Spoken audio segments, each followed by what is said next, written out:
Assalamualaikum warahmatullahi wabarakatuh, teman-teman semua. Mohon maaf kalau Anda mendengar suara mobil lewat, karena rumah saya ini jaraknya dengan jalan raya Pantura itu tidak jauh, sehingga ketika ada mobil lewat itu sangat terdengar di sini. Bahkan kalau tronton yang lewat rumah ini seperti gempa.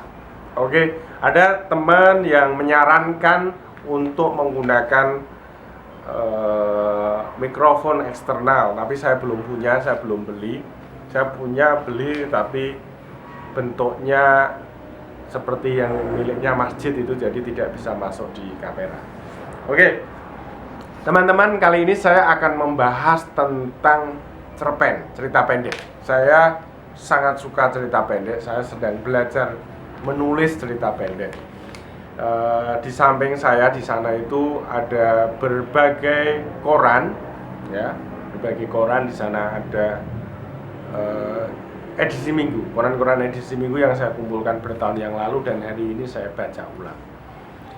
Oke, saya akan membahas tentang cerpen-cerpen yang mengambil sudut pandang arwah atau orang yang telah mati.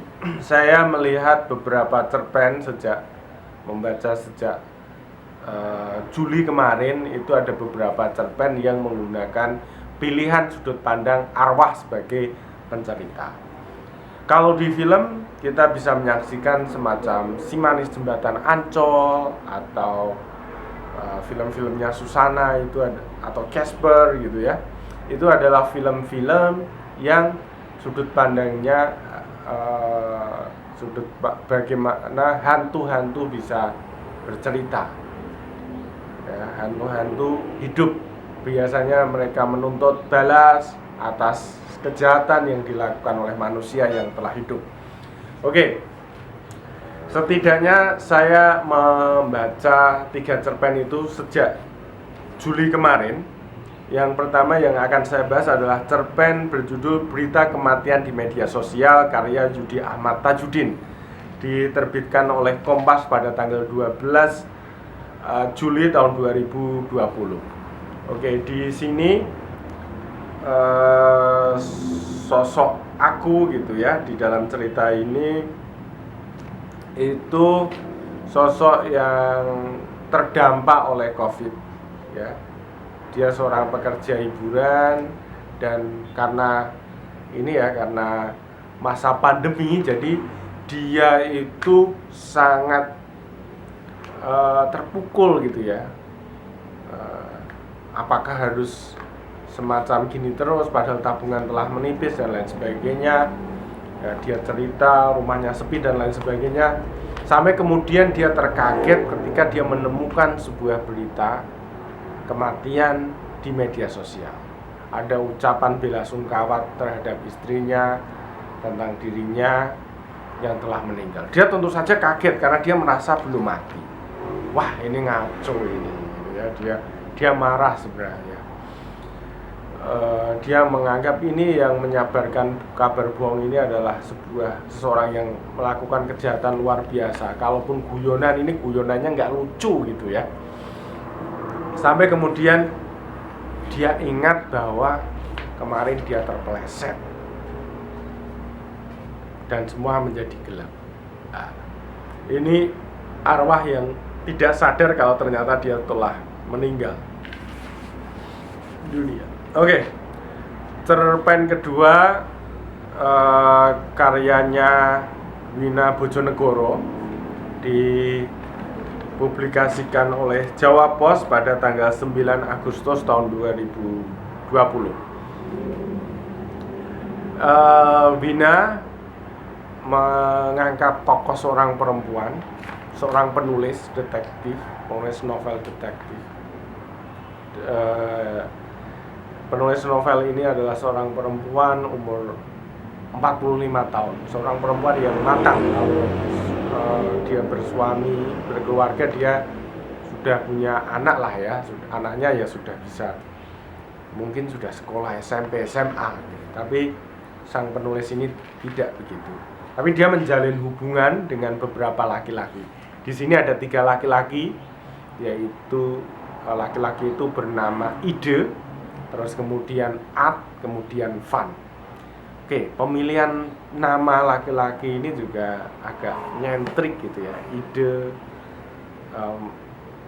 At, kemudian Van. Ini saya pikir ya bagaimana seorang sastrawan menamai tokoh-tokohnya, karena sang tokoh, sang aku, sang perempuan itu adalah seorang sastrawan.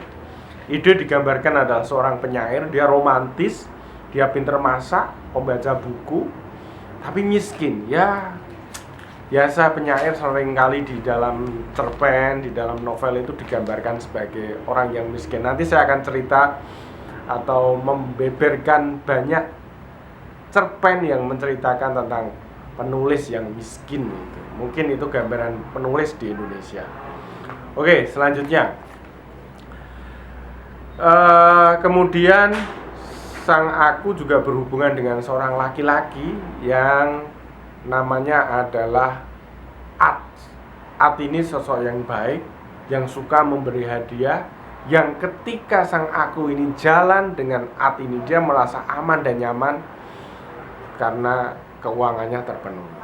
Namun seorang At ini juga tidak dipilih seorang aku ketika At meminta kesediaan aku untuk menikah, sang aku juga tidak bersedia.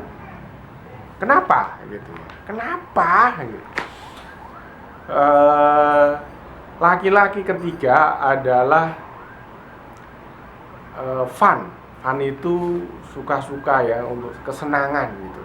Seorang laki-laki yang sudah beristri, pejabat di daerah sana, dan selalu bertemu untuk ya melakukan hubungan ya ketika ada kesempatan.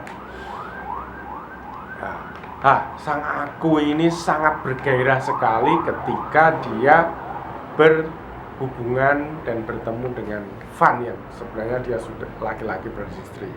Dia tidak memilih Ide yang belum beristri pada waktu itu, atau At yang pada waktu itu belum beristri yang kemudian telah beristri. Oke.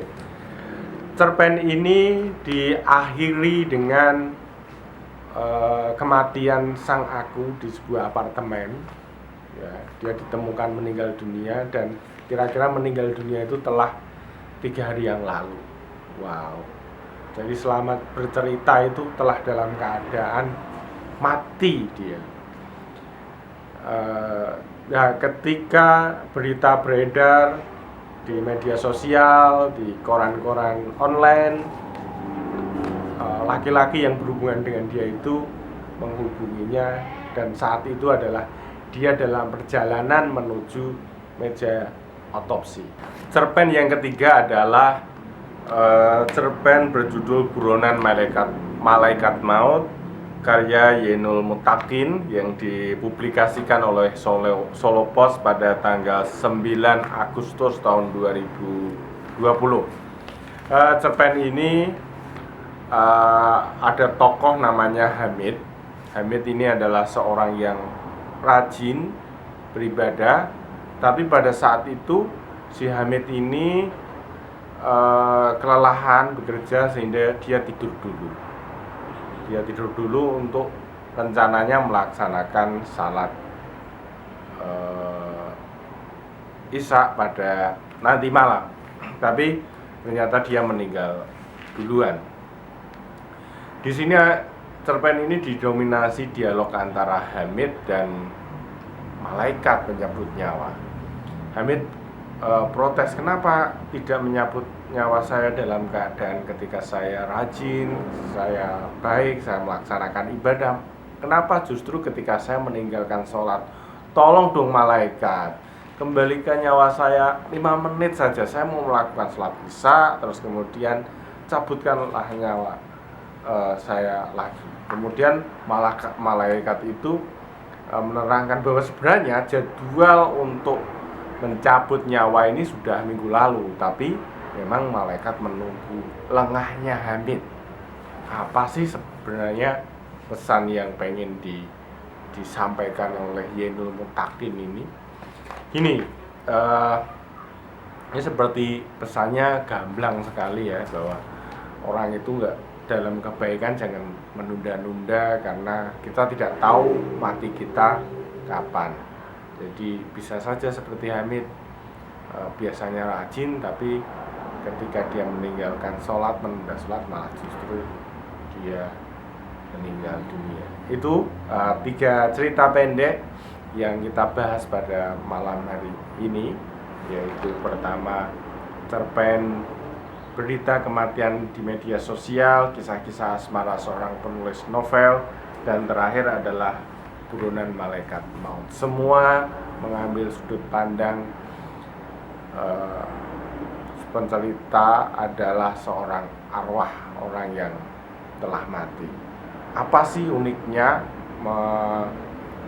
menulis dari sudut pandang orang mati? Tentu saja penulis-penulis itu belum pernah mati semuanya gitu ya.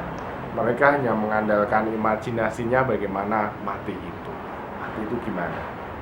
Di situ gambarannya adalah mati adalah sepi karena melihat keramaian di kesepian. Tentu mungkin saja nggak begitu karena kita sama-sama belum pernah merasakan yang namanya kematian itu. Pilihan ini dipilih kenapa? Saya pikir karena ya seorang penulis itu kan harus mencari sensasi yang lain ya, sensasi yang lain. Sebuah cerita itu tokohnya bagaimana, sudut pandangnya bagaimana, deskripsinya bagaimana, diksinya bagaimana, dan pilihan sudut pandang arwah adalah salah satu pilihan yang menurut saya perlu dicoba. Begitu teman-teman, pembahasan kita pada kesempatan kali ini. Saya semoga saja, doakan saja saya rutin bisa membahas cerpen-cerpen yang lain, mengapresiasi karya-karya teman-teman yang lain. Oke, terima kasih. Assalamualaikum warahmatullahi wabarakatuh.